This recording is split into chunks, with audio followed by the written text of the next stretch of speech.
안녕하세요. 이현우 작가입니다. 지금 하루빨리 부동산이 정상화되어서 미래 세대의 이익을 끌어다 쓴 이 부동산 투기가 반드시 망해야 합니다. 하지만 언론들은 아직도 마지막 호구를 모집하기 위해서 최후의 발악을 하고 있는데요. 이제는 과장을 넘어서 거짓말을 밥 먹듯이 하고 있습니다. 지금 최근 들어서 서울 집값을 띄우기 위해 서울 내년에 물량 최저다, 25년 만에 최저다, 그래서 가격이 폭등할 수 있다, 이런 거짓말을 하고 있습니다. 입주 물량 최저, 그리고 가격 폭등, 잊을만 하면 나오는 레파토리죠. 이게 너무 지겨운 레파토리인데 그래도 어떤 거짓말이 있는지 사실 100% 다 거짓말입니다. 일단 물량 최저, 이것도 거짓말이고, 설사 물량이 감소한다고 하더라도 가격이 폭등하게 되는 게 이것도 거짓말이거든요. 사실 부동산 가격이라는 게 여러 가지 요인에서 결정되기 때문에, 그래서 오늘은 왜 거짓말하고 있고 어디에 거짓말이 있는지 이런 것들을 알아보도록 하겠습니다. 서울 내년 입주 물량 최저 이렇게 나왔는데 일단 거짓말인 게 내년에 입주 물량이 올해보다 조금 많습니다. 이게 서울시 자료예요. 2023년에 3.4만 호 이게 입주 물량이고 2024년에는 3.9만입니다. 오히려 내년이 더 많아요. 앞에 나온 기사들 완전히 거짓말이라는 겁니다. 그러면 25년 만에 역대 최저다 이렇게 이야기하는데 이것도 거짓말인 게 지금 보시면은 2005년부터 2020년까지 공급 물량을 보시면은 이게 서울 아파트 준공 실적이거든요. 24,000, 22,000 이렇게 내려간 적도 많이 있습니다. 2010년에서 2016년 사이 이때 보통 한 2만, 3만 이 정도에서 왔다 갔다 했어요. 일단 입주 물량이 최저다 이 말은 완전 거짓말입니다. 그리고 입주 물량이 적었던 기간 보시면은 왼쪽에 2010년부터 2015년 사이 입주 물량이 적었죠. 근데 이때 부동산 가격 어땠죠? 하락을 했습니다. 이때 하우스 푸어 이런 말 유행하면서 부동산 시장에서 엄청나게 많은 사람들이 고통을 겪었어요. 그러니까 입주 물량이 하락한다고 반드시 가격 폭등이 오는 건 아니에요. 다른 요인들이 있는데 이건 뒤에서 살펴보고 일단 먼저 그러면 지금 왜 저렇게 서울 부동산 띄우기 위해서 난리가 났는지 이것을 알아보도록 하겠습니다. 그 이유가 있거든요. 지금 보시면은 최근 6개월 사이에 매매 물량 건수를 비교한 그래프입니다. 매물이 얼마나 증가하고 감소했냐 이거를 나타내는 그래프인데 지금 전국적으로 보면은 감소한 데가 없습니다. 다 증가를 했어요. 그중에 서울이 최근 6개월 사이에 11,700건 정도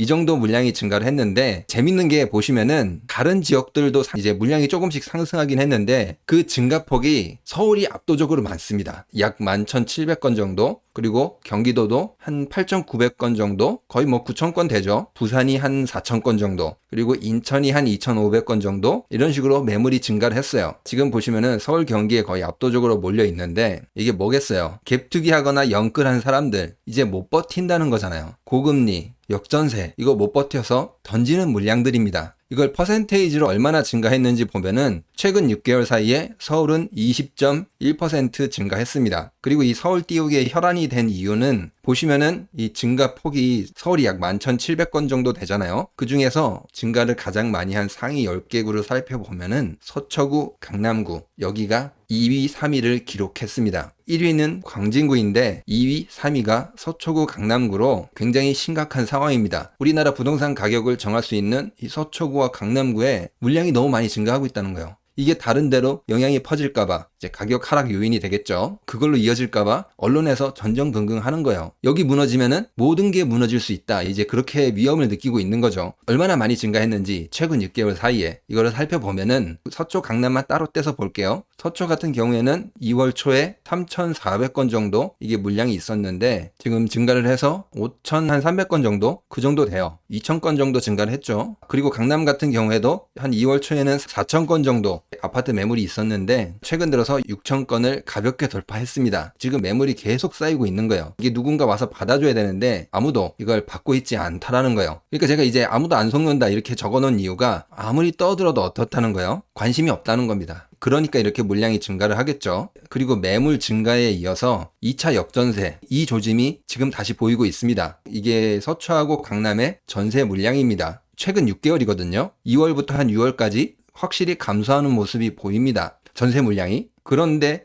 서초하고 강남 이게 시기는 약간 다르지만 최근 들어서 어때요? 전세 물량이 증가하는 모습이 보입니다. 지금 강남 서초의 입주 물량이 엄청나게 많다. 하반기에 막 폭탄이다. 이런 영상들 기사들 보셨을 거예요. 이게 점점 현실로 나타나고 있다는 겁니다. 이제 전세 물량이 늘어나고 역전세가 또 오게 되고 매물도 소화가 안 된다면은 어떻게 될까요? 부동산 가격은 불보듯 뻔합니다. 당연히 폭락할 수밖에 없습니다. 2022년 하반기 그리고 2023년 초에 이렇게 부동산 가격이 급락한 것처럼 그 사태가 또 벌어질 수 있다. 그 말인 거죠. 그래서 지금 언론들이 이거를 막아보려고 발악을 하고 있는 거예요. 열심히 하고 있지만 지금 먹히고 있지 않다는 게 눈에 보이죠. 그리고 공급 물량 감소, 이거 자꾸 이야기하는데 공급 물량이 감소한다고 하더라도 가격은 하락할 수 있습니다. 2010년부터 2015년 공급 물량이 적었는데 오히려 가격이 하락을 하고 2019년, 2020년 이때 공급 물량이 많았는데도 가격이 어떻죠? 오히려 상승하는 그런 모습을 보였습니다. 그러니까 제가 말씀드리고 싶은 거는 공급이 가격을 정한다는 게 이 말은 틀렸다라는 겁니다. 물론 이제 공급도 중요한데 그 외의 요인들이 더 중요하다. 그 말입니다. 공급만으로 가격이 결정되지 않는다. 그 말인 거죠. 그럼 이제 어떤 요인들이 있냐? 2019년, 2020년, 2021년 이게 공급 물량이 많음에도 가격이 상승할 수 있었던 이유를 조금 살펴보면 돼요. 그 첫 번째로 소득이라고 생각합니다. 사람들이 소득이 증가하는 만큼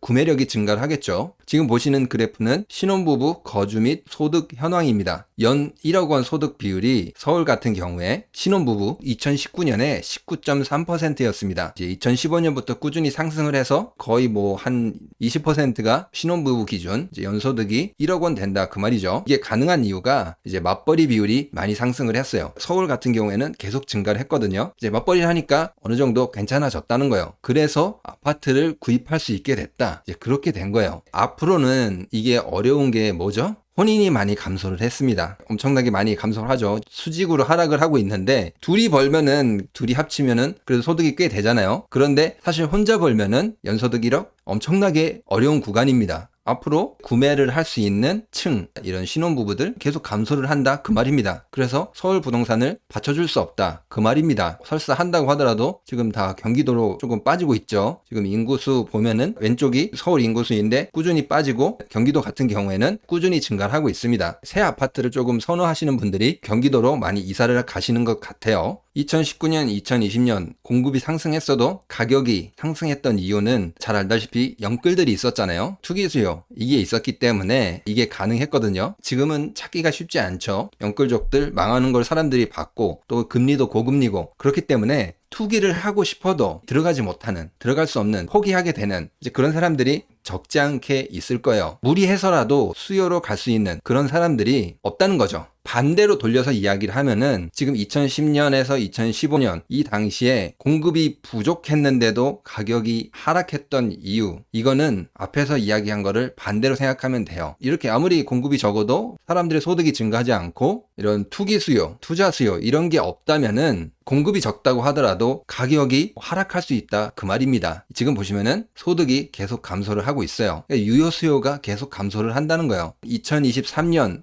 2분기 실질 소득 증감률을 보면은 마이너스 3.9입니다. 역대 최고로 많이 하락한 그런 소득이라고 해요. 과거 2008년 글로벌 금융위기 때 실질 소득 감소가 마이너스 2몇 %였는데 지금 그거를 가볍게 뛰어넘고 있다고 해요. 그렇기 때문에 실질적으로 구매를 하거나 투자를 할 수 있는 수요층이 굉장히 줄어든다 그 말입니다. 그렇기 때문에 서울 아파트 가격도 아무리 공급이 줄어든다고 하더라도 물론 지금 줄어들고 있지 않지만 절대로 그냥 상승하는 일은 없을 것입니다. 지금 언론에서 서울 집값 굉장히 다급해하는 모습들, 서울에서 굉장히 매물이 소화되지 않고 특히 서초 강남 굉장히 소화되지 않고 있기 때문에 가격이 위태위태하다. 여기에 강남에서부터 또 역전세가 시작될 기미가 보이고 있기 때문에 위험해 보인다. 그 말입니다. 결국에는 2차 역전세 그리고 여기에 쌓여있는 매물 때문에 가격이 또 한 번 하락하게 되는 그런 사태가 찾아오게 될 것입니다. 그러면은 오늘 영상은 여기서 마치도록 하겠습니다. 후원해주신 분들 정말 감사드립니다. 앞으로도 정직하게 영상 만들도록 하겠습니다. 그러면 구독과 좋아요, 알람 설정 그리고 응원의 댓글은 영상을 만드는데 많은 힘이 됩니다. 감사합니다.